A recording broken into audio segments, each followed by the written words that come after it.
Welcome back to another episode of Shit I'm 30 with me, your host, Carla Ramirez. And your boy, Tony the Realtor. Hello. I'm glad you guys are back with us another week. Yes, so we can talk some more shit. A little shit talking, this little shitty little podcast. At least I'd rather be shitty than trashy, bitch. We ain't Right. trashy. We classy, shitty people. We're classy shitty. At times. Why you coughing, friend? Girl, I need to put this out. So, friend over here wanted to go ahead and take a few puffs of CBD. Girl, listen, I am tired as fuck. I got a busy day today. I told Carter when I came over here, I was like, girl, I'm agitated. It has nothing to do with you, so don't take it personal if I'm short. And I snapped. And you've been doing a good job. As soon as he got out of the car, I was like, okay, well, I'm over here just been shitting all day, so it's cool. I'm having a good day, bitch. My bowels are moving. Listen, moving. I said, I texted Jay, I said, oh, we've got movement. Girl, you told me this motherfucker brought you some Epsom salt and citrate of magnesia. My grandma used to give that to us when we used to come and say something was wrong with us, like we had a headache, go take you some working medicine. Oh, our stomach hurt, go take you some working medicine. A laxative. Working medicine? She called it working medicine, a laxative. So that was the cure for all our headaches? illness. For anything. That's what my grandma used to give me. She'll pop a laxative in our mouths and tell us, okay, go. You'll be okay. That shit I had it before. I can't remember why I took it before. I'm sure because I couldn't shit. So for whatever the reason was that I couldn't shit at that time. But it was years ago. And I thought it tasted better back then.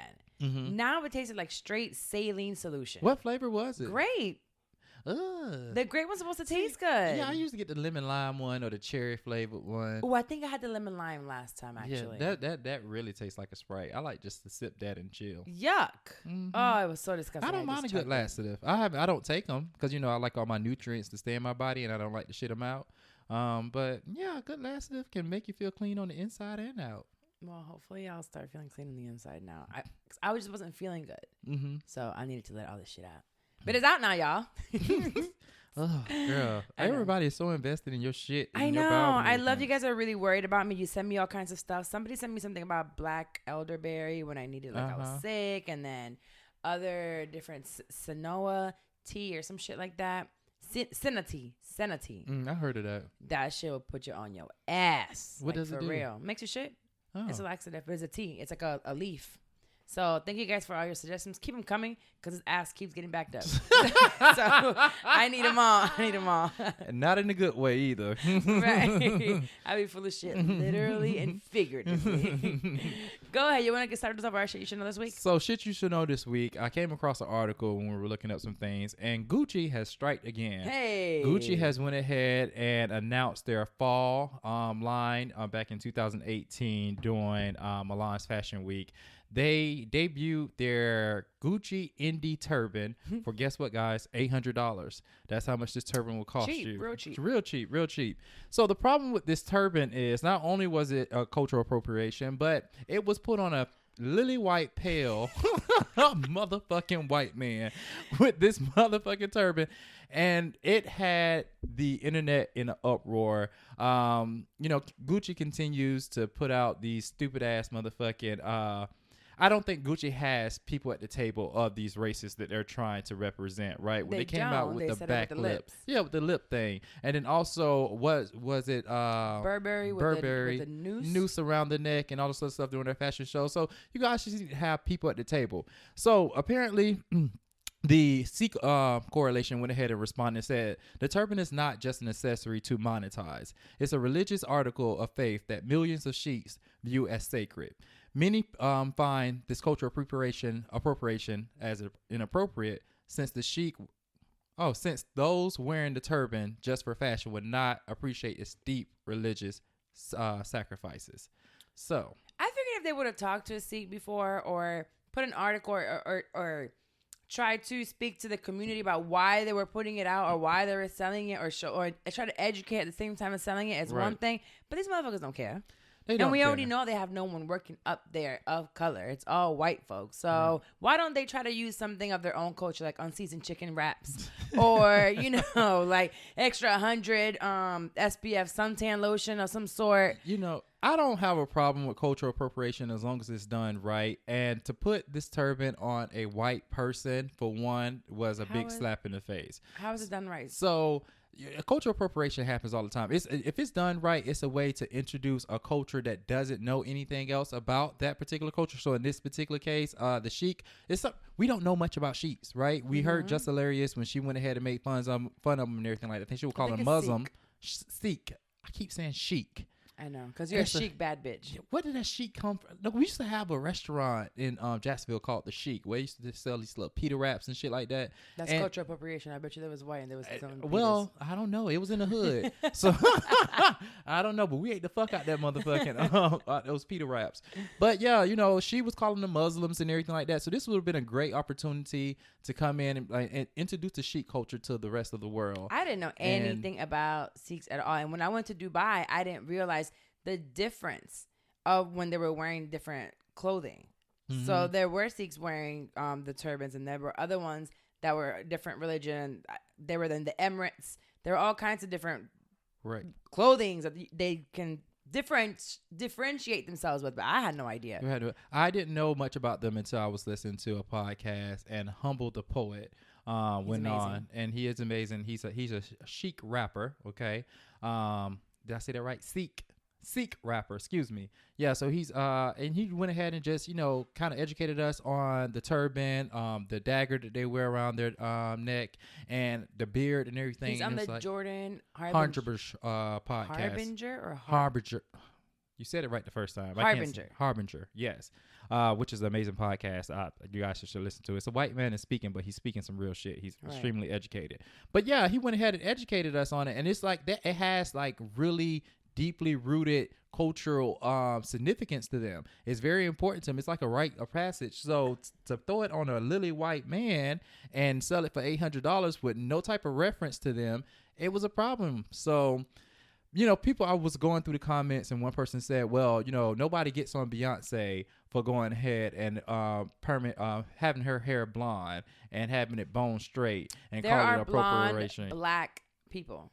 There are black people that are naturally blonde. So the problem with cultural appropriation is that usually the culture that's appropriating the other one is from an oppressed culture, right? Or a culture that is not as the same footing as the one that's doing it. So you don't see us stopping to season our chicken other than you. You actually... You do cultural appropriation all the time. He doesn't use salt on his chicken. I do put salt on my chicken. No, you don't. I salt and pepper my chicken. I use herbs and all this other stuff, bitch. You overdo it with putting all this motherfucking high blood pressure shit on there. I know how to cook, you guys. Carla does not. Carla cook like a straight nigga. Like to use Layer seasoning salt, garlic salt, accent salt, all that shit. It's all that salt on there, and it's like, girl, you don't need all that. Bitch. Accent salt, bitch. A salt substitute, bitch. You still put all that shit in. My mama cooked like that. That's what they cut the cocaine with. Yeah, accent salt. How the fuck you know that? Movies. Oh, okay. Because, girl, I don't know that. And I grew up when somebody was cooking the cocaine right next. They cook You crack. don't cook coke. You cook crack. Oh, so he was selling crack. My stepdad was selling crack all this time? Bitch, only thing I can remember when he was stirring it, the beaker going, it smells like shit, and it smells horrible. And my mom let him do it a couple of times. Cause I guess the trap house that he was doing it at got busted or some shit like that. And so he was using the same kitchen y'all made pancakes. Well, I mean, it was only for a week, to be honest with you. But I would just remember it smelling funny and all this other stuff. But yeah, but we didn't making money. He did. He made a lot, and he was a longshoreman on top of that. Oh. He wasn't selling crack. He had guys up under him that was selling crack. He was just the cook. I guess he was the cook. I don't know. But we lived a good life. So whatever. Going back to cultural appropriation, it does come from an oppressed group, an oppressed race, or an oppressed group of people. Because usually you don't see anyone else trying to appropriate white culture. Yeah, I mean, it's not. You brought up something that go ahead, friend. I'm gonna let you go ahead. Okay, so I was trying to look at different things of culture, like different examples of cultural appropriation. And the first thing I think about is white girls with dreads or Kim Kardashian with her braids and things like this, and they call them something else. You know, and they changed the name of it, and it's like, oh, it's a new look. Like they came up with something. No, bitch, you didn't. We've had these damn same cornrows under our wigs or under the sewings for years, and now all of a sudden you're gonna come in. What did she call these damn cornrows? She called them something else. The braids. Well, in that regard, I told Carla, I don't have a problem with white people dreading their hair or braiding their hair. Dreading, bro. Listen, Dreading. and the reason why is because dreadlocks is not African culture. Actually, it started in Europe. They can't even dread their hair. Yes, their type of the texture of their hair doesn't dread. It looks like dookie. But it's just it's a style. It's a style. It doesn't belong to any one race of people. Yes, it does not. It does not. If your hair is able to dreadlock, you should be able to do it. That is not a black. That's the thing. It doesn't. That's not a dreadlock. What they have. So why it's does matting. it upset you so much? Whether or not they do. Because why? All you gotta do is brush your hair, bro. They don't want to brush their hair. That's the problem. That's the issue. They don't want to do that. They just want to dread our hair because it's like, it's a different hairstyle for our type of hair, which I don't even know if my hair will dread. Yeah, but my point is that's not cultural appropriation. Yes, that's it just is. That's just that something. Is absolutely 100% cultural appropriation. It could be a culture vulture because I understand that we are making when you're doing culture vultures, like you're monetizing off of the culture. Yeah, and that's what they do. They monetize off the culture. No, these white people just walk around with You're stink-ass talking about hair. the Kardashians. The Kardashians have done that, right? And they monetize off the culture. They are. So, but other than that, no, it's just about being cool. And I mean, and yeah, just about, being and about cool the ease. the same way that people of color are. They want to be like us. And about the ease of not having to comb their hair every day. No, but then the problem is that they sit here and do all these things just like us and appropriated just like us, and then they don't have any of the repercussions that we have. Dreadlocks and braids are not. It's not. It doesn't belong to anyone. So yes, it does. It doesn't belong to them. Yes, it does. It came from Europe. It started in Europe. No. It started in Greece too. No, yes, it did. They did it for war. They got black people over there. Girl. You do not. Do you not think Greece got it's black people everywhere, girl. Exactly. It's black people on every continent. But the thing they did it so when they went to war and everything, it was a protection thing. It was like a helmet. Probably for people that had afros, because the ones that are white and have straight hair, they don't have to worry about it because that shit falls. It doesn't go anywhere. It doesn't even frizz. I understand. So I understand your disdain for white people, and I like people that happen to be white. Yeah, but I support the things when you're right. But when it's like the hairstyle thing, no. But this turban shit really is. It's like Gucci, all these fashion labels. Off-White did the same thing. They just did a video, and their whole team is white, but they target and market towards the African American community. And it's like you guys need to start being a little bit more inclusive and start having people at the table that you're from the areas that you're trying to target. Okay, I think this will save you guys a lot of heartache and a lot of backlash in the long run. So that's my 2 cents on it. Y'all motherfuckers need to get y'all shit together. Shit, it's so tired of opening up. What's the point? I think we talked about this before. I don't know if we did it on air or not. It's just stop buying shit from them. You did talk about it. Stop. That's my whole point. Stop buying it. And then now they're upset at Virgil of Off-White because he doesn't have anybody of color in his team. Right. So they show it's like, oh, well, let's go shop with the high-end black guy. But then the high-end black guy has only white people under him. Right. That, I don't know much else. So what country is he based out of? But then I'm like, it don't really matter because we got planes. Right. We got people Skype everywhere though. That's right. the thing. We got Skype. We have all these things that you can bring up, people that know of the culture, know what to put out, and it's inclusive for everyone. And I'm definitely against saying let's make it an entirely black staff. Yeah. No, let's just make it of everyone, and then equal, not just that token black person or that token Asian when they're making noodles, like a whole bunch of white people making ramen, but they have one Asian cook in the back. So it's like, it's authentic ramen because, Ming Lee is back here. Or Right. Oh, I have that black friend. So it's cool for me to do this. It's cool for me to have this hairstyle. Right. So we want to talk about tokenism and being the token person. And when you're at work or in relationships or in movies, like what is it like being that token person? So I looked at I love this transition you did. I have to give you your props when props is due. Bitch. Thank you, friend. So I noticed it was real good. It was seamless. I'm glad you caught that in. Do your thing. Well, thank you, friend. Thank you. I'm here learning a little something. Go ahead, girl.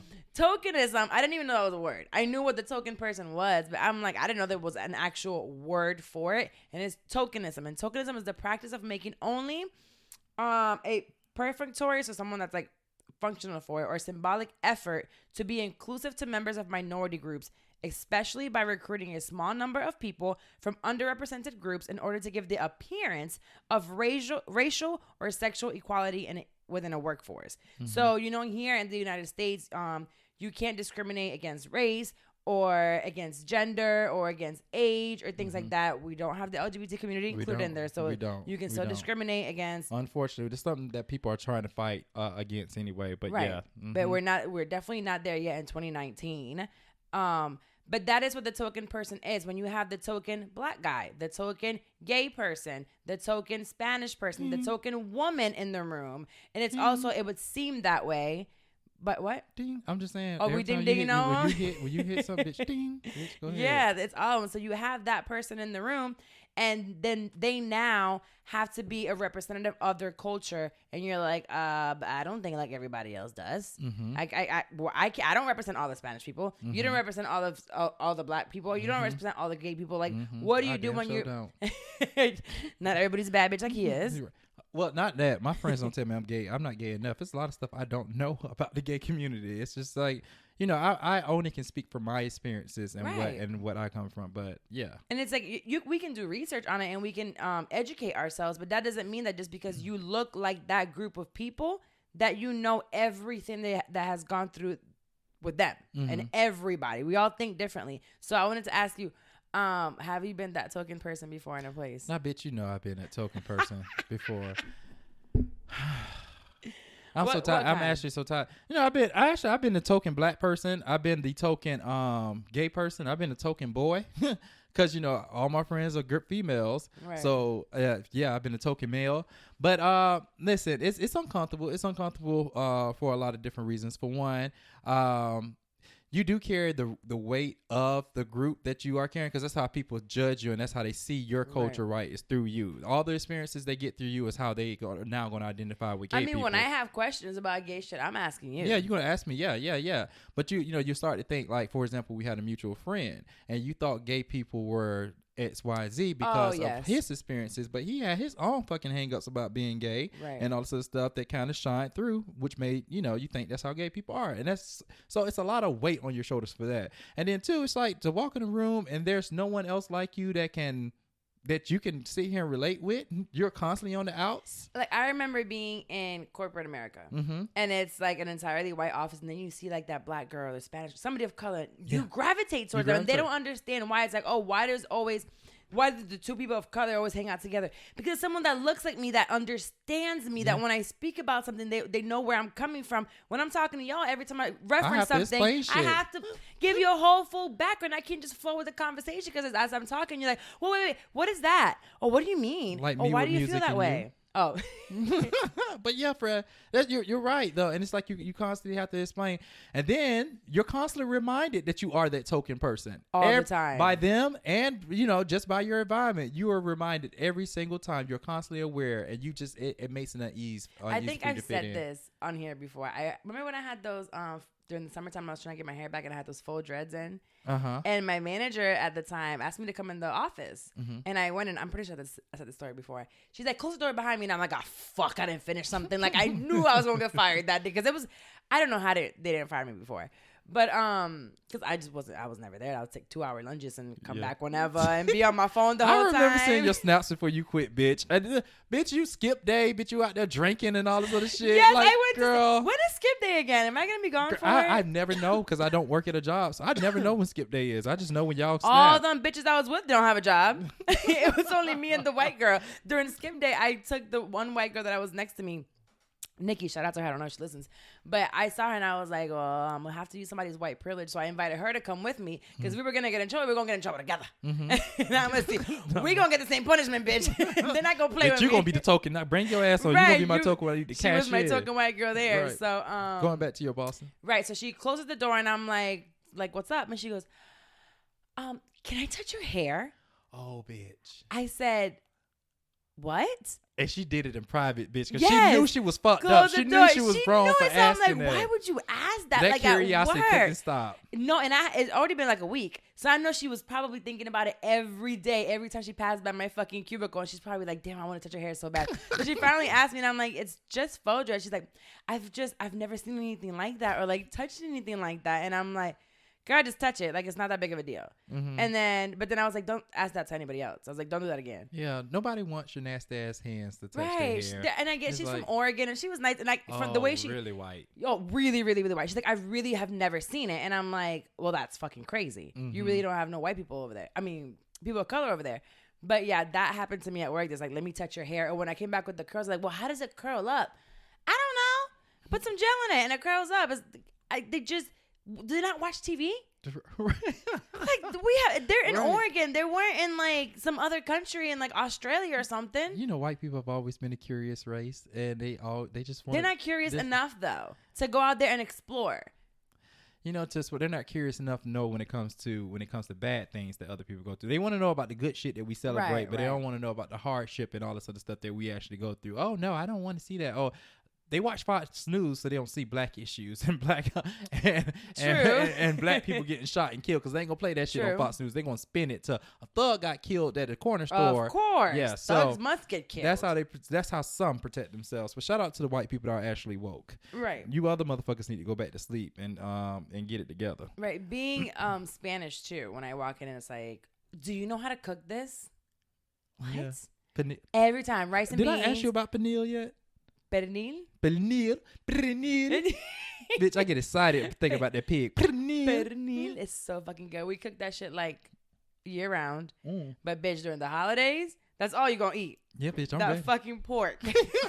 Blood pressure high as Rice, fuck. being salty ass pork, because that shit is salty as fuck. I remember I don't cook pork. Mm-hmm. I'll eat it, but I don't cook it. I don't cook it either. Yeah. Right. So I was trying to make one, and I guess it's like a pork. What is it? What's the name of it? Maybe whatever the fuck it is. So you buy the shit, and it's like, well, what's the recipe, bro? It was like half a cup or a cup of salt. Yeah, that you have to put into it, and I just kept pouring, and I'm like, all this salt needs to go into this. It's so much salt. No wonder we're fucking fat. Oh yeah, was that a question? Oh, fuck you. Oh no, not you about being fat. I just told y'all Puerto Ricans eat a lot of carbs and salt. Yeah, everything is rice with potatoes, because you have the rice and you have the rice and beans. But the beans have potatoes in them. Mm-hmm. And then you have the plantains with it. Then you have the garlic bread on the side. Mm-hmm. Ooh, bitch. That's a lot of carbs. Child, you talked about... So the thing, too, about being the token gay person is like when you... I was talking about hanging out with your friends. Your friends will always point out, like, it can be another gay person walking in the room. Oh, my God, look, he's gay. He's gay. And it's like, girl, I see that. Thank you. Or, look, I wore this shirt. Aren't you happy I wore this shirt? It's a rainbow on the fucking shirt. Okay, girl. Thank you, bitch. I watched Pose last night. Aren't you happy? Like, people first of all, I know. First of all, you've been busting my balls for fucking weeks to watch Pose. So when I finally put this shit on, I was like, I'm finally watching this shit. Or when we first meet them and they ask you a question, oh, do you watch Pose? It's like, that's the only TV show that you could think of, because there's a gay person in there or something like that. That's it. So it's constant reminders. Or it's like, you remind me of this guy, of this person, and I'm just like, no, I don't. Oh, or I have this gay friend that I think you should date. Well, see, that's annoying, and I don't know what it feels like being on the other end, because I don't get all the time, like, I have this friend you should date. I have the straight friend that you should date. Right. Like, no. But sometimes, because I feel like when you're in heterosexual, like, areas, there's not a lot of gay people. Like, yet. Or maybe they're in the closet, or maybe they don't talk about it. There you go. In the closet, or just don't talk about it, because I don't feel you guys don't need to come out with a sign saying, hello, my name is so-and-so and I'm gay. Right. So we was just in this past weekend. We were at Miami. We're at the pool party, and I brought it up. I was like, I'm so jealous because y'all girls are getting hit on left or right and all this other stuff. And somebody brought up and was like, I'm pretty sure it was gay people in the room. I'm like, yeah, we can be gay as fuck, like right there. And the whole thing is we're still in a heterosexual space, so we are not. It's awkward for us to come and talk to try to bond and everything like that, just because of the environment that we're in. I didn't even think about, like, when you said that, I didn't think about the fact that if I would have seen two gay couples within the area that we were in, I wouldn't have cared. But the area that we were in and the people that we were around, they probably would have been like, "What the fuck?" All eyes would have been on us. Right. It would have been. So I could have been straddling a nigga right next to, like, in the middle of the pool, straddling to his face. Yeah. But the moment you would have walked in with another dude, they probably would have been like, "What the fuck?" It's just all eyes, all attendance. Even if it wasn't like, "What the fuck." all eyes would have been on you. And then people Right. and girls, another thing is about being the token gay guy is that I have to beat you bitches off with a stick because all y'all want to be my motherfucking friend. Bitch, I don't like shopping. My friends will tell you I don't like fucking shopping. shopping. I am not sensitive. I don't do all this shit. I'm not what you expect when it comes to a gay guy. I'm more like a big brother or a little brother or some shit like that when it comes to me and my girlfriends. But I have to tell girls all the time, like, hey, I understand you think I'm cool and everything like that because I'm gay, but I'm not. Don't try to come be my fucking friend just because you want a shopping buddy. That's not how this is going to work. So I'm careful with that. Where it happens is in school, and it happened to me in accounting. Well, it happens at work. Once I got to work, it was like there weren't many colored accountants. Mm-hmm. Actually, there weren't any where I was at. Yeah, there weren't any. But in school as well, you're in a class and there's not many of you. Oh yeah, I've been going to PWI, predominantly white institution. You can find yourself being the only black person in the damn classroom, or one of fucking three. One of three or one of four. Yeah, right. But the class is like 100. 100, exactly. So, and then when they talk about black issues or some shit like that, I remember my psychology teacher was talking about phobias, and I raised my hand and I said I had a phobia of the police because what she was describing the phobia was, it was like I experienced that when the police officers get behind me. So the entire classroom looked at me and was like, what the fuck? What are you doing wrong? The black people in the room understood exactly what I was talking about and nodded their head. And it's just like I had to explain to them why me as a black person feel this way and why it's an actual phobia.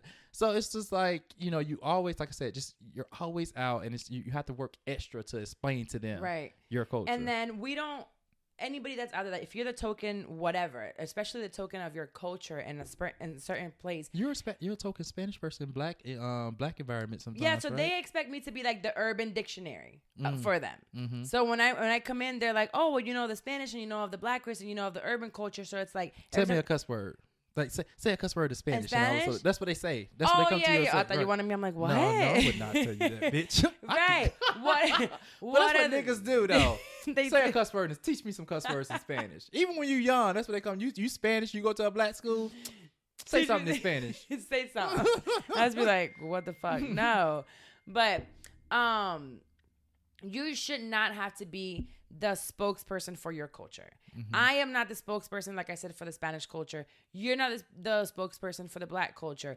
There is black people like Candace Owens or who's another word? Sellout.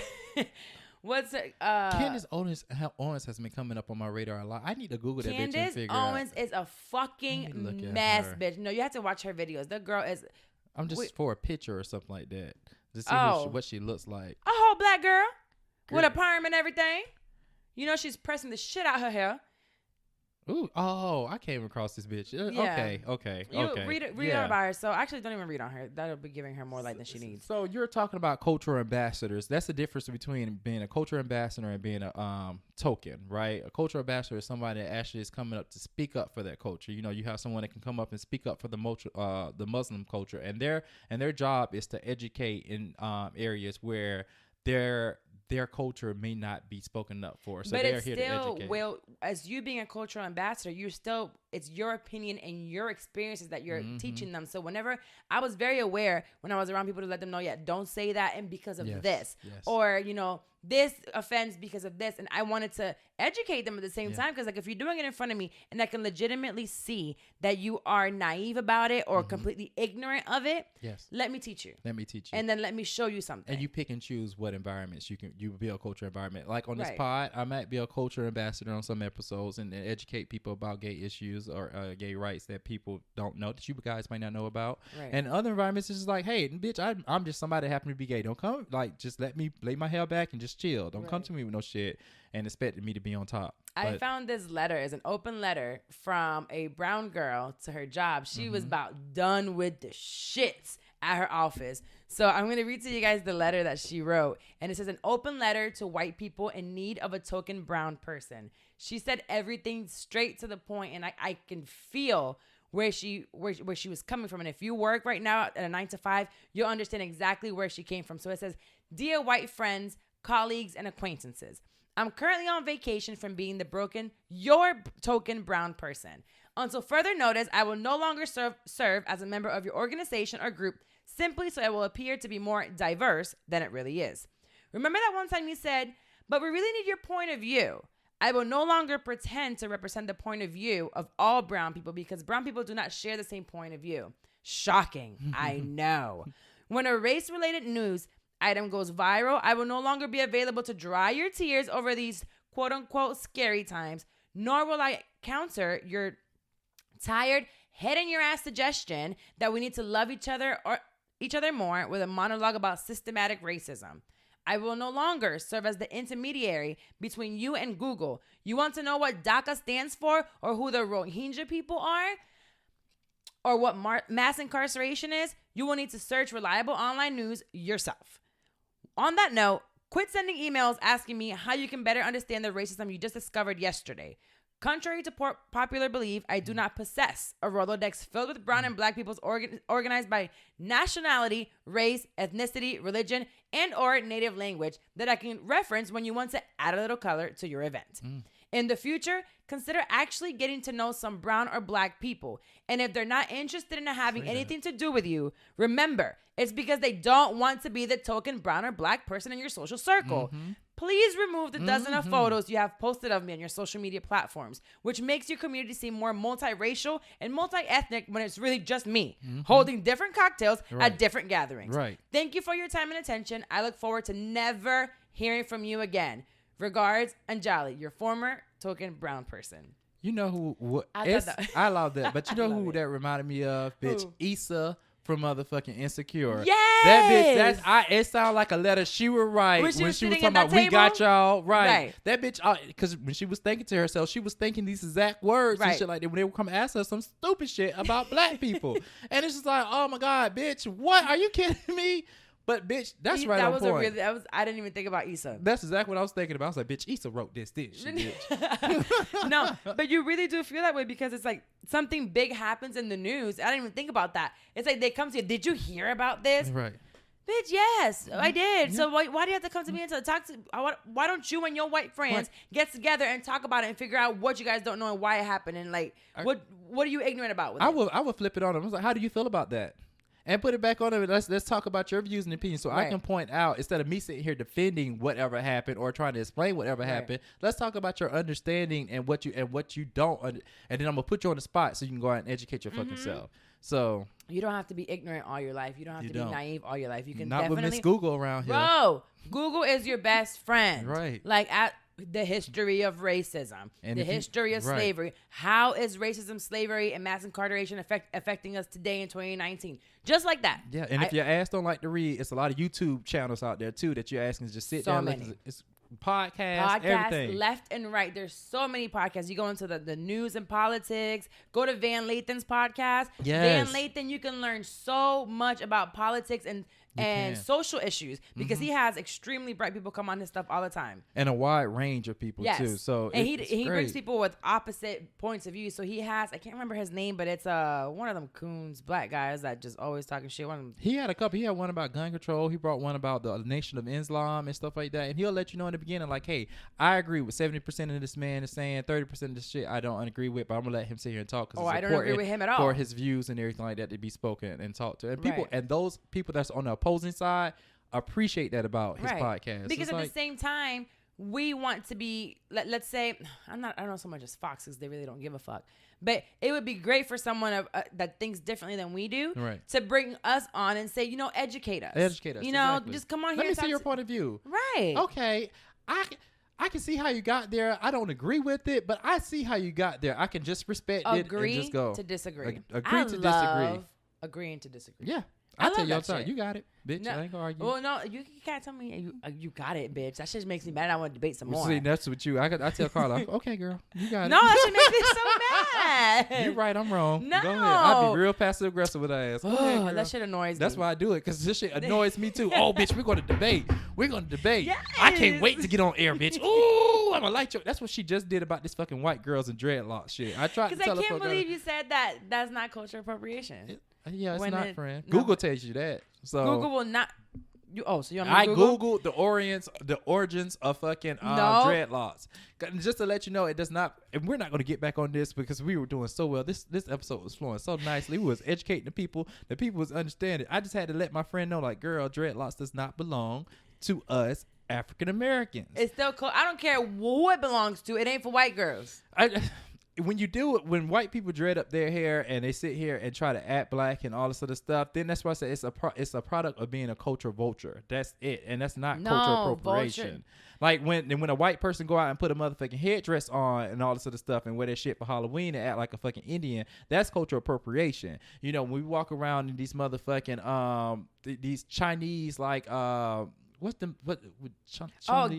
Geisha shit and all this stuff. That's cultural appropriation. It is. So dreadlocks, however, it's not. Yes, it is, and there's a whole thing on CNN. I'm pretty sure a lot of black women or black people feel some type of way about white people doing what black people do. But listen, we have to understand what we're trying to move for as a people. We're trying to be all inclusive. They're doing it as a fashion thing to look like people of color. I understand that. We're trying to be all inclusive. We're trying to get rid of these divisions. At least this is what I'm trying to do as a liberal millennial. I no longer want to have walls and boundaries and separations of cultures and all this other stuff. I want us to be able to appreciate everybody for what they are. I like exactly what you guys are doing. So guess what? I'm gonna take a little bit of that and try to adapt that to my life. That's cool. Right, that's showing respect for another culture. But when you're doing some shit in a disrespectful way, such as the headdress for Halloween, and you out here being drunk and shit like that, it's like, girl, this is something so sacred to these group of people. Like, do you even know what the fuck you're doing? What this even represent? These colors and stuff like that? You're offending the person next to you. And I understand that there's times where you might not know.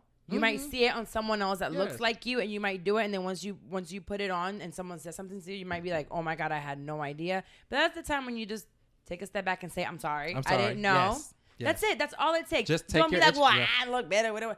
Just say, I'm sorry. Let me take a step back and like read up on it, what it is. Lupita did that when they tried to drag her for her voice in Us. She was saying that she took that voice from people that had disabilities or something like that. I can't actually think of the actual word, but when those group of people came and told us like, hey, here you are again this is what people doing, making fun of people with mental illness or the people with disabilities.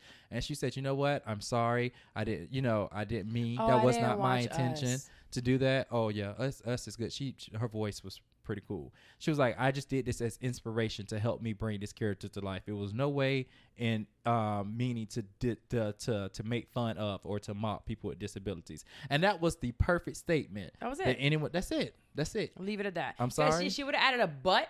Yeah. Or like, but I think just shut up. Just apologize and leave it at that. People do that shit all the time. Like your presidential nominee candidate, Joe Biden, Joe Biden, when he went out and said like, oh, women saying I touched them inappropriately. He was like, I'm just a touchy-feely guy. I liked his apology. And he was like, but, and it's like, okay, you just could have said that because, What did he say but to? He said, but, I think the conversation, he said, but I feel like, it's not appropriate. That's not my intention. I'll be more aware, but I'm not going to stop. And it's like, you didn't need to say all that. Well, it's just like, I'm sorry for her. Yeah. But he doesn't need to stop being touchy-feely just because that's the way he is. Like, I like hugging. Yeah. When I see people don't. Correct. And he just needed to say, I'll be more aware of it. And it's like, maybe can I give you a hug, or like go like that instead of just grabbing them. It's like, oh, can I give you a hug? Asking first, something like that. Some people just, I think they take it overboard just to like make it a big deal when it's really not. But we just said, if you're being checked about something that you're doing wrong that offends a group of people and stuff like that, you just say, I understand exactly where you're coming from. I can see how you got there. I'm sorry,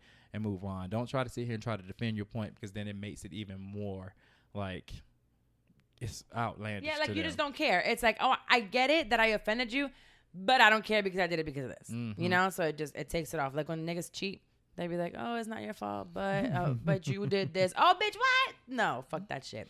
Anyways, so if you're the token, whatever person in any situation, just know that it's not your responsibility to be that person. You can tell them like, fuck you. Right. And when you guys notice that you have a token person in your group, be a little bit more sensitive and understanding, although this is not your life and this is not your experience, but this is what they might be experiencing. So just be a little bit more aware. Yeah, so don't ask every person of color like something about rap music or like Kanye West or something. And don't ask every gay person to try to dress you too. No, don't ask him to dress you, y'all. He gonna put 20 patterns on you. Oh, bitch, you was a lie from motherfucking hell, bitch. I know I look good. Now, that one time you saw me, I was in a rush, bitch. I said if you were trying to dress me, you dress yourself fine. You couldn't dress me. I wouldn't, girl. You dress like a boy. Oh, I can't dress you, bitch. What the fuck? Ain't nothing to dress. You just put a t-shirt on and some jeans and take your ass off. So I'm like, damn, I need some like graphic t-shirts. I'm thinking about calling Jay and be like, do you have t-shirts to get rid of? Like, cause I want to go to New York with like new t-shirts, like different t-shirts. So I'm about to like raid all kinds of guys' closets to get some t-shirts. Girl, I don't think I have any printed t-shirts that have. I told you I like your style though. It's authentically you. So I got this shirt actually. Shout out to Drink Black Water. It says fuck and then the back says fuck your opinion. You didn't see it? Girl. Fuck your opinion. See, the Southern gentleman in me can't walk around with fuck you and a fuck your opinion and fuck this and it's just let him know fuck your opinion. That's how I feel. So I put it in the back. Fuck. Yes. I want you to buy a house, but fuck your opinion. I can't do that that's shit. actually whenever I get asked why did you start your podcast, and I'm like, when I was blogging about it, it was like my fucks and my shits weren't like hard enough. I'll put them in all caps and like put an extra U or an extra K, but it's like you can't hear me say fuck. So I'm like, I gotta do this in an audio way. These listeners love that shit. One guy actually DM'd me about when I was telling, I did a shit talk about people. No, we were talking about healthcare. And I was like, you motherfuckers need to pay attention to fucking policies. And I kept saying the word fucking motherfucker. He sent me that in quotations like, oh my God, I love this fucking podcast. And it's like, oh, I thought I was going a little bit overboard by fuck. But I'm gonna say fuck some more. No, so. there's some, if you're just saying it like, for no reason, but sometimes it's like it puts the emphasis and it's just like it shows you how I really fucking feel. And you can't do that in real life. Like I can't say that to a client. Well, yeah, and I can't express it in my writing. Well, I can, but it didn't come out the same way. So I'm like, I want to talk about it. But anyways, you want to move on to Unsolicited? Yes, ma'am. All right, let's give these go people on. some shitty advice. Yes, mine is great. Girl, sometimes your advice get people fucked up. I always tell you, beware is about to come out of my mouth. It's unsolicited. Sure, I'm a little bit more empathetic. I'm empathetic. I just be telling, listen, there's times where you just like, you stupid. Like, come on now. You asking these questions knowing good and well. But you know what? No, keep asking. Keep sending them. So if you want us to answer your question for unsolicited advice, shitim30podcast@gmail.com. Send whatever you got going on. It might be like your friend is going through some shit and you were like, right. Let me figure out how to. Did that just? And you'll be totally anonymous. We won't read your name or anything I won't read like your that. name. And then even if it's something that we can help, we have a great group of listeners that can come in and they're constantly giving advice and stuff like that. So yeah, let's help each other, you guys. And we can learn from your issues too. So definitely write into it. I want to learn from them too. Yes. Okay, so it says, okay, so I have been with my boyfriend for 9 months. 3 months in, I had to move out of my place, so he offered for me to stay with him until I find a new one. And then when I moved in with him, he started saying he likes me living with him, and I didn't have to move out if I didn't want to. So I didn't, and I liked it. Right.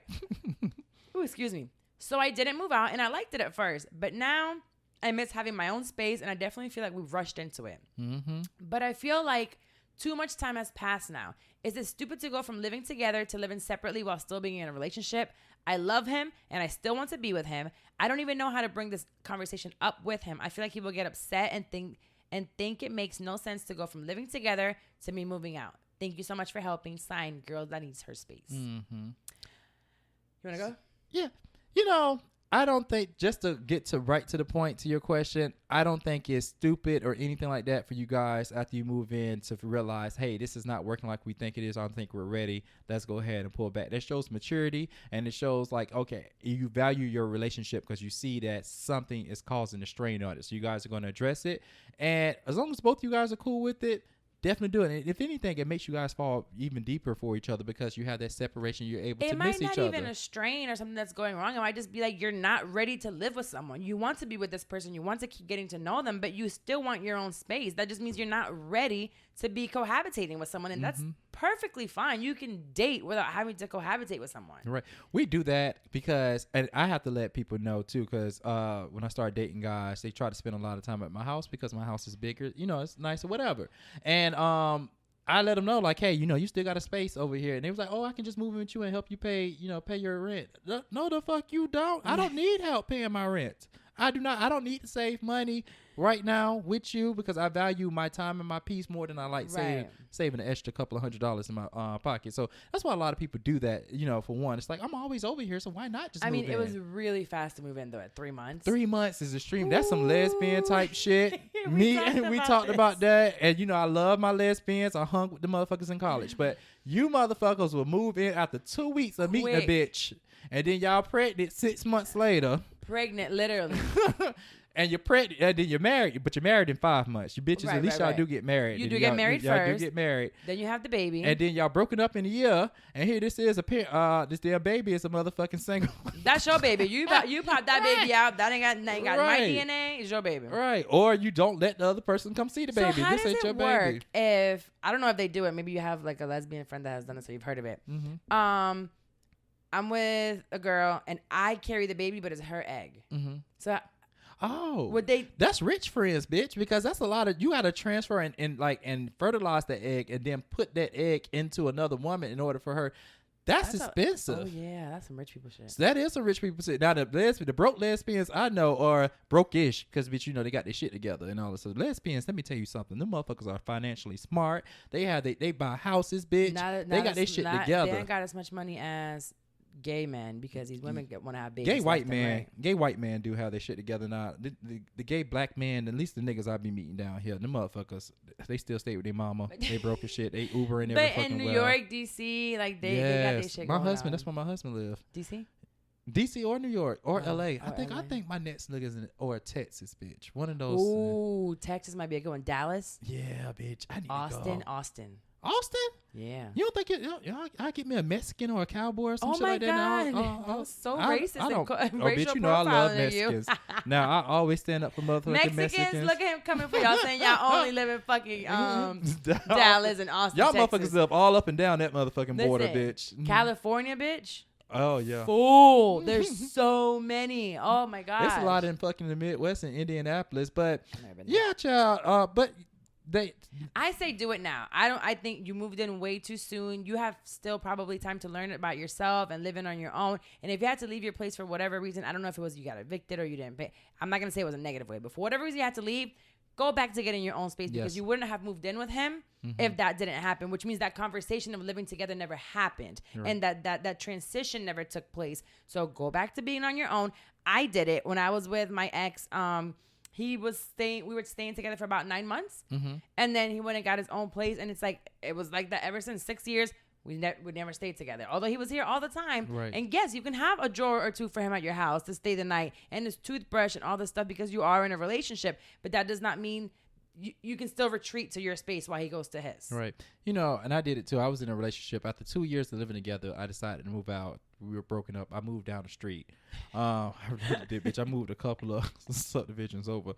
And after a couple of months, I came back home and tried it again and realized that it was not working out. So I moved out motherfucking again.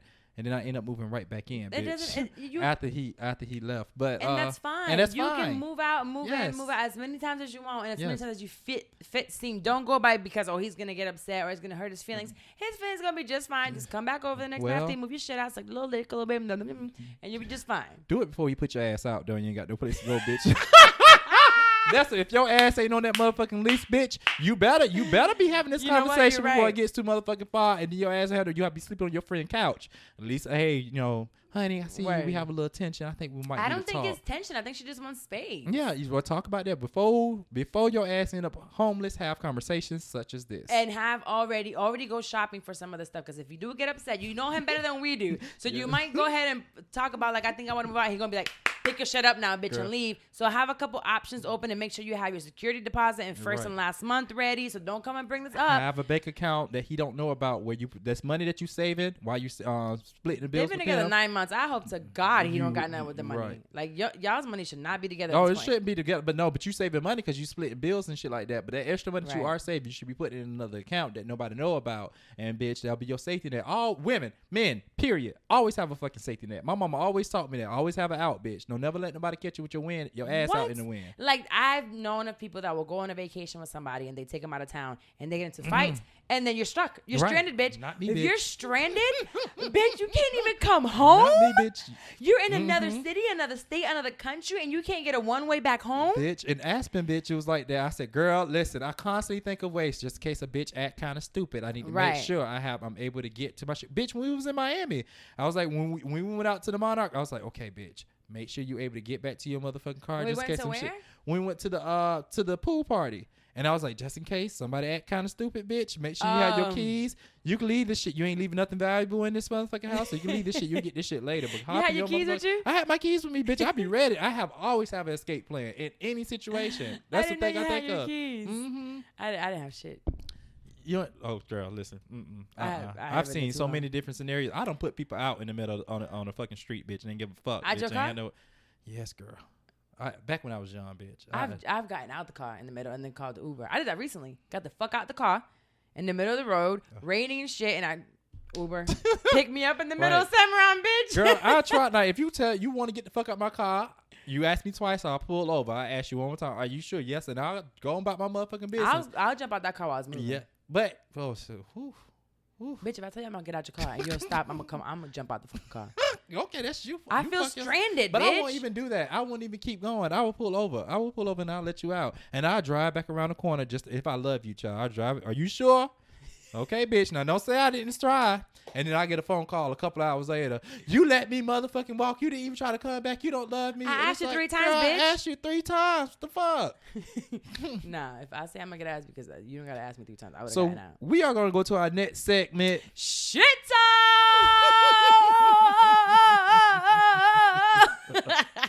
Yes. I'm gonna do this one real quick because I can't make the shit up that happens in my house. She can't. So if you guys follow me on social media, you're probably thinking like the times that the dog runs away and I gotta go after the motherfucker, or Ayana does something. Like, there's always something going on with me, or like I'll see some weird ass shit out in the street, and you're like, does she look for this shit? No, I really, really don't. So I'm sitting here taking a shower today or yesterday. Anthony was here at the house. And I'm taking a shower. I'm like, let me take a quick shower. And I go in and I'm in my daughter's bathroom. And I'm looking for the soap. So I'm looking up and down. I'm like, where's the fucking soap? I'm like, shit, I can't hear. So I call her, Ayana. She don't hear me. So I'm like, Anthony, tell Ayana to come over here.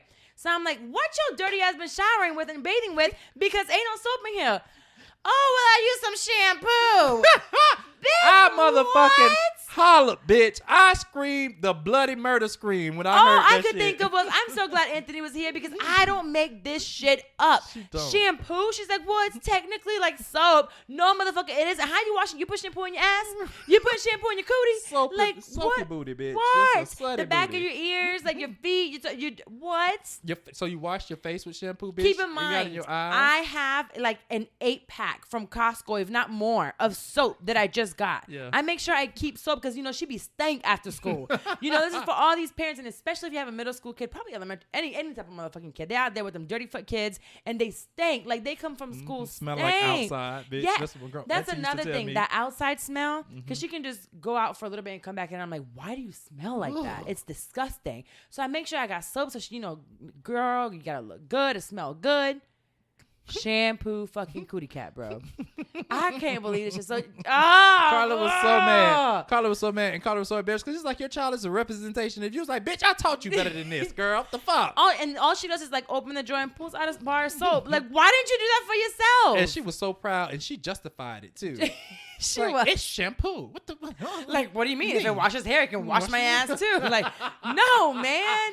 Well, not her face. She has face wash in there that I did get her. But everything else, I'm just like, man, that's why you be stank. Girl. So my shit talk is short and sweet. My shit talk goes out to motherfucking Carla, little white ass little neighbors, these little kids. These motherfuckers, these little badass kids, and they ain't that bad, bitch, but they kids, and I think all kids are bad. They be riding up and down, bicycles up and down the street, and they like to use Carla's place as a U-turn. So I'm up there just eating my food, and I'm just looking. I just see this little white girl or white boy. I can't tell the difference between the two. Long hair. I don't know, bitch. I can't tell. And this motherfucker just whipping his little bicycle, and it's so close to my motherfucking car. Listen, little boy or kids, whoever. You scratch my car, I'ma scratch your fucking ass.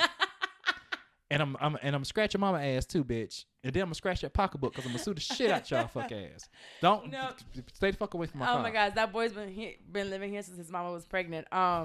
He's so cute. I remember I pulled up recently, and I told you I couldn't even pull up to my driveway. I almost killed him. Mm-hmm. He was hiding in my carport where the car is, and I'm like, damn kids. I was like, what are you doing? He goes, playing hide and seek, making sure they don't find me. I'm like, I could have killed you, boy. Like, what the fuck? I was like, Carl, you got white kids in your oh, that's just the neighbors. They play up here all the time. Bitch, what? It's him and the little Spanish girl and her siblings. So I have what are those bricks called?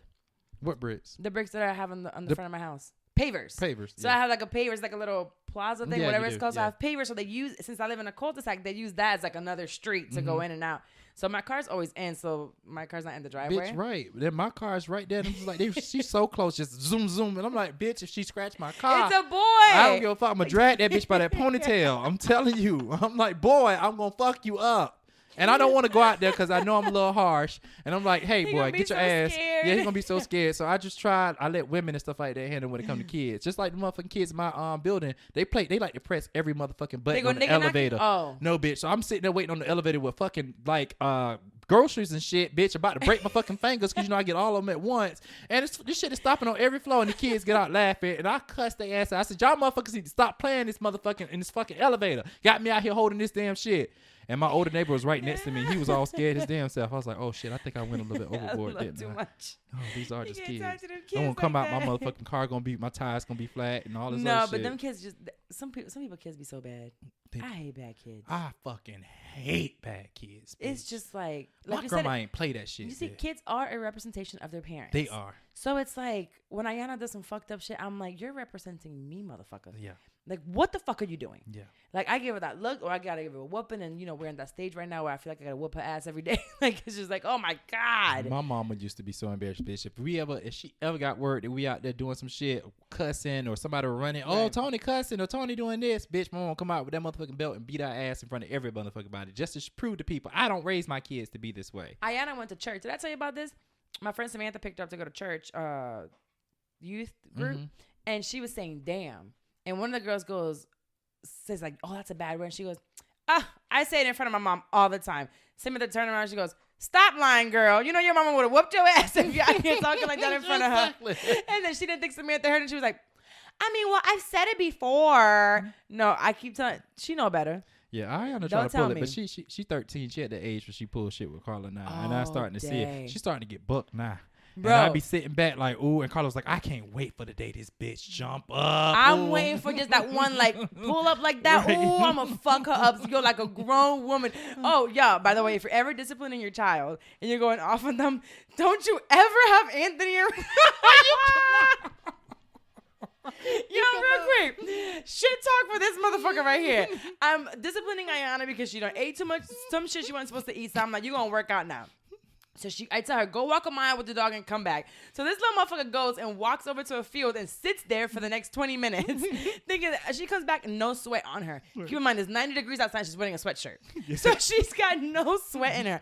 So I'm like, where the fuck? Oh, I walked. I went to the field, blah, blah. All right, you got to do jumping jacks and push-ups or whatever. Yeah. So... well, she's over there crying, complaining about it. So here he comes trying to be a nice uncle. And he's like, all right, I'm going to help you do We're going to break it down to 10. How many you got? I got 50. I just don't want to talk, Anthony. No disrespect. I just want to I was like, girl, I'm coming out here to help you. Now, how many you got? 50. We're going to break this down into groups of 10. She's like, okay. So we do the first set of 10. 1, 2, 3, 4, 5, 6, 7, 8, 9, 10. Cool. You ready for the second set? We got the 2. This bitch will start jumping down, start crying. All you hear is... Y'all, I look up and Anthony's walking into this room so fast, like once they start crying. So I don't know how to do it. I don't know what to do. They start crying. And then all of a sudden it's like I start laughing and she's right outside the door crying. And I'm like, what's wrong with you? Stop crying. And then this motherfucker just bust out laughing.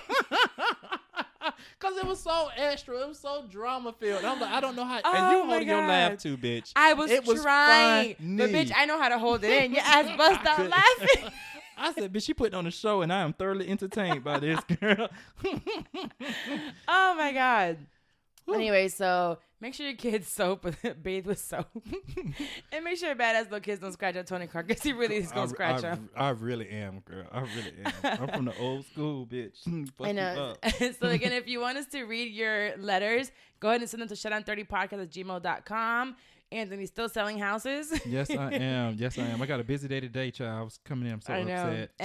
And I'm still doing consultations for podcasting. I do leave for New York, and I'll still be doing it because it's all virtual. Mm-hmm. So when you do your consultation for your podcast, I've had people from Canada call me because it's Skype. So it doesn't matter where you are and where you're listening to this from. I have over 70. We have over 70 countries that listen to the show. Mm-hmm. So it doesn't matter where you are as long as you speak English. I guess, or Spanish. Other than that, I can't help you.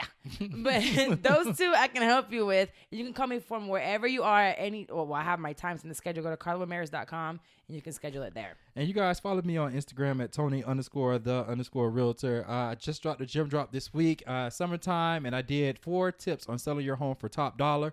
So check that out. Give me a call if you're looking to buy, sell, or invest. We can sit down and do a buyer's consultation, which all the way is free. And we also do a listing presentation as well. And I can show you how to make the most money for selling your home. So awesome. So that's about it. That's it. See y'all next week, y'all. Bye, y'all. Bye.